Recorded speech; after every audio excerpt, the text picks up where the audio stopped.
really quick, I wanted to show you how I personally self-tan. You may do it slightly different, but I have finally found a method that works for me and I don't look incredibly crazy. So I will show you what I use. I will show you things that I've used in the past and like what works best for me, and then we'll go from there. So let's just get started. My favorite self-tan product is this QuickTan. I get it on Amazon. You get like 3 bottles of it for like 20 something dollars. Sorry, I think I just got some of it on my hand. But I used this all last winter. I like the color of it. I did myself last night. So you can see I'm not like ridiculously tanned, and that's why I like it. Like I just want to have a little bit of color and not look so pasty white. So I use this kind, and I will show you kind of like what it looks like after I applied it. And just so you can see, because it's when you put it on, I think it scares people because it has a bronzer in it. So you're going to think, oh my gosh, I'm going to be so blotchy.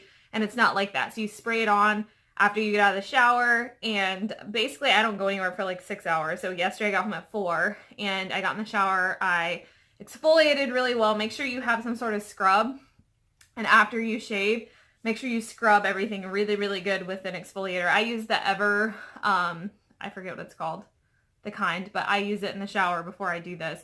When you get out, use a lotion. This is the one I use. I mean, I try to stay away from like scented lotions or lotions that have real heavy like oils in them, but I do use a lotion, and I go over my hands, I go over my knees, my ankles, my feet, the back of my legs, and I also, hang on, I'll take this off so I can show you.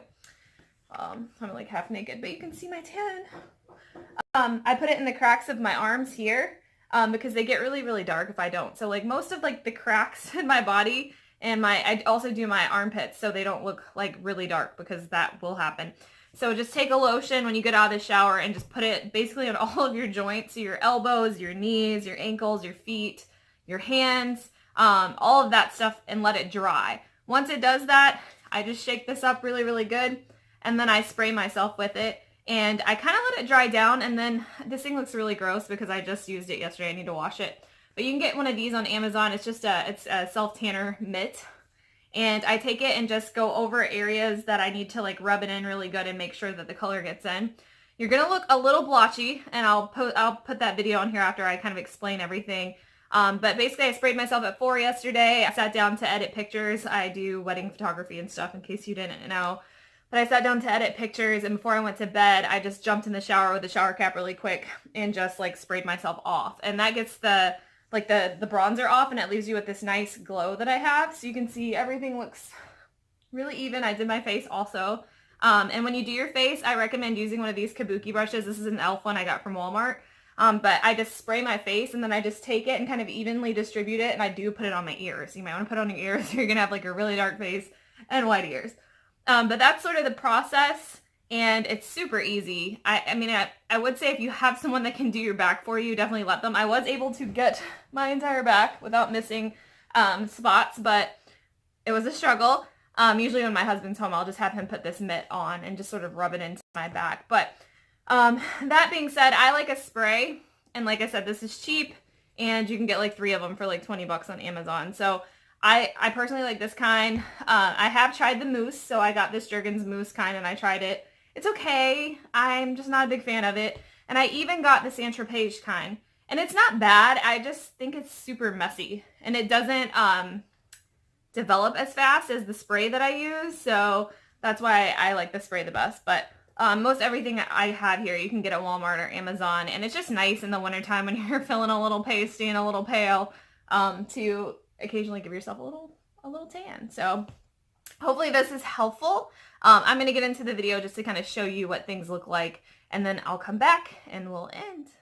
You look like after you put on your spray tan. So you can see my arms, everything's going to look blotchy, but the kind of spray tan that I use, it's really just like it's a bronzer, so you can see my legs look totally weird right now, but it's okay if you're blotchy, because it's basically a bronzer to help guide you, like to make sure you've covered everything. And then once you rinse it off, it will be even, I promise. So don't worry about this part of the process. To give you guys some really quick tips and tricks. So when you're in the shower, when you go to get out, I recommend putting any sort of like spray-in conditioner products or things like that, and dry it really well and put it up in a bun, or go ahead and dry your hair. because if your hair drips water on your body, you're gonna look like a streaky mess. So just make sure you take care of your hair before you do your spray tan. To do your hands without making them look ridiculous, you want to, after you put all of this on, I really don't use my hands to rub it in at all. I use this mitt if I need to rub anything. But if it gets on your hands, because yesterday it got on my hands a little bit, just wash them really, really good. And then once they're washed, I put lotion on them, let them dry, and then I take this spray tan and I just spray the top of my hands and then just take the mitt and rub it kind of in this direction. And it just keeps your hands from looking ridiculous, because that can be an issue. The other thing that you can do if you can't get your back is they do sell like a self-tanning sling that you can use kind of like to rub stuff into your back. So if you don't have someone to help you with your back, or your husband doesn't want to be helpful, or your girlfriend or your boyfriend or whoever doesn't want to be helpful, you can do it yourself. So just some quick tips really quick. Okay, so I think I'm going to end this video now. I hope this was helpful. If you have any questions, definitely let me know. I will link all the products that I use below, but feel free to pick whatever self-tanning products that suit you. I just know this one's really easy for me. So I hope you guys have a great week. If you like this video, please like and subscribe, and I will see you next time. Bye.